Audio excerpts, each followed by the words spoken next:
Bienvenidos y bienvenidas a esta cápsula educativa del Plan de Acompañamiento Social, Conformación del Nuevo Barrio.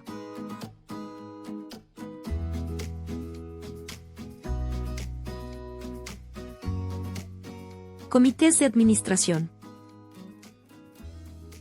Módulo 1. Comités de Administración, Asamblea de Copropietarios y su funcionamiento. Asamblea de Copropietarios y Copropietarias. Tipos, temáticas y quórums.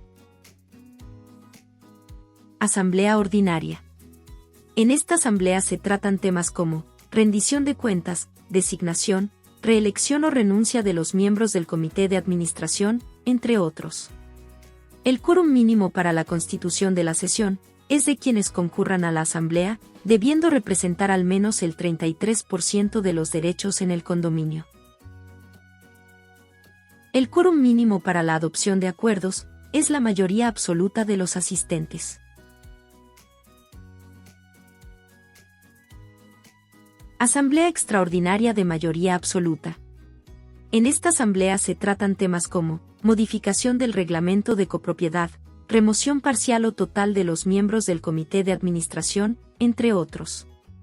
El quórum mínimo para la constitución de la sesión es de las personas que representen la mayoría absoluta de los derechos del condominio.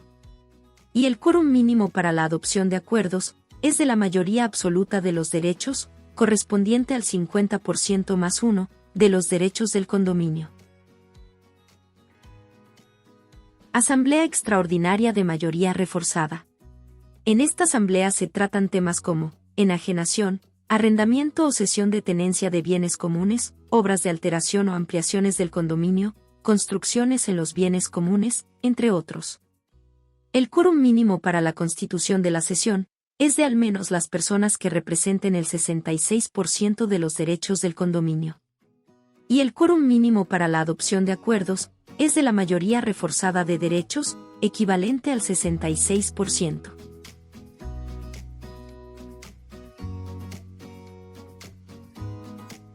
¿Quién y cómo se debe citar a asamblea de copropietarios y copropietarias?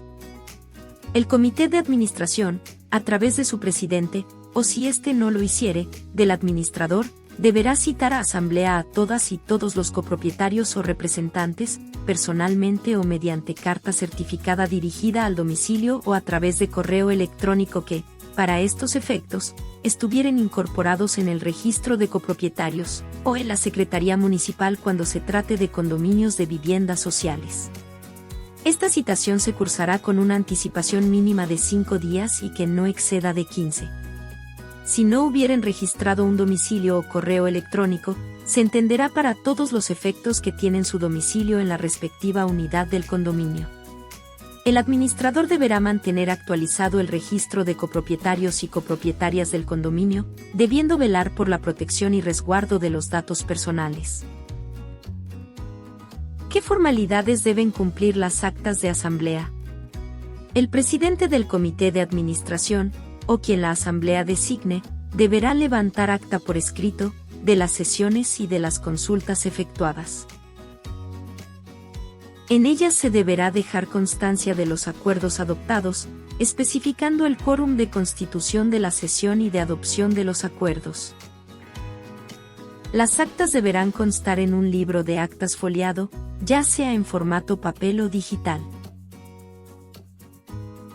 Las actas deben ser firmadas de forma presencial o electrónica, a más tardar dentro de los 30 días siguientes a la adopción del acuerdo, por todos los miembros del comité de administración o por los copropietarios o copropietarias que la asamblea designe.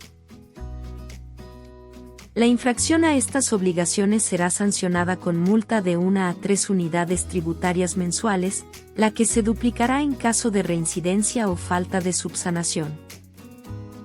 ¿Qué obligaciones tienen los y las copropietarias? Incorporarse en el registro de copropietarios a que se refiere el artículo 9. Asistir a las sesiones respectivas, sea personalmente o representado, según establezca el reglamento de copropiedad.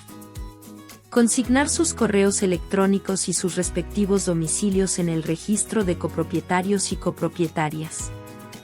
Si el copropietario no hiciere uso del derecho de designar representante o, habiéndolo designado, éste no asistiere a las sesiones, se entenderá que acepta que asuma su representación el arrendatario o el ocupante a quien hubiere entregado la tenencia de su unidad, por el solo ministerio de la ley. Obligaciones económicas y fondo de reserva. Obligación económica se refiere a todo pago en dinero que debe efectuar el copropietario, para cubrir gastos comunes ordinarios, gastos comunes extraordinarios o del Fondo Común de Reserva, fondo operacional inicial, multas, intereses, primas de seguro. Otros, según determine el respectivo reglamento de copropiedad. Cada copropietario deberá pagar las obligaciones económicas del condominio, dentro de los 10 primeros días siguientes a la fecha de emisión del correspondiente aviso de cobro, salvo que el reglamento de copropiedad establezca otra periodicidad o plazo. Si incurriere en mora, la deuda devengará el interés que se disponga en dicho reglamento, o en su defecto en el reglamento tipo. ¿Cuál es la clasificación del gasto común ordinario? Administración, reparación, mantención, uso y consumo. ¿Cómo se debe abordar la conformación y uso del Fondo Común de Reserva? En la administración de todo condominio deberá considerarse la formación de un fondo común de reserva para solventar gastos comunes extraordinarios, urgentes o imprevistos. Y corresponderá al Comité de Administración la autorización para la utilización de estos fondos. En dicho fondo siempre se deberá considerar un porcentaje proporcional de dichos recursos para los pagos asociados al término del contrato del personal, el cual deberá ser fijado por la Asamblea de Copropietarios en sesión extraordinaria, a propuesta de la administración del condominio. Este fondo se formará e incrementará con el producto de las multas e intereses que deban pagar, en su caso, los copropietarios, y con el porcentaje de recargo sobre los gastos comunes que establezca el reglamento de copropiedad o el que fije la Asamblea de Copropietarios en sesión extraordinaria. El porcentaje no podrá ser inferior a un 5% del gasto común mensual. Realización de convenios de pago. Entre las obligaciones que tienen los copropietarios o residentes de un condominio o edificio, está la de pagar sus obligaciones económicas. La nueva Ley de Copropiedad Inmobiliaria señala en su artículo 6, lo siguiente. El administrador estará facultado para celebrar convenios de pago con aquellos copropietarios que se encuentren morosos respecto de sus obligaciones económicas, pudiendo concederse cuotas con vencimientos mensuales para el pago de la deuda. El monto de la primera cuota deberá pagarse al momento de la suscripción del convenio, desde ese momento y mientras cumpla con los términos convenidos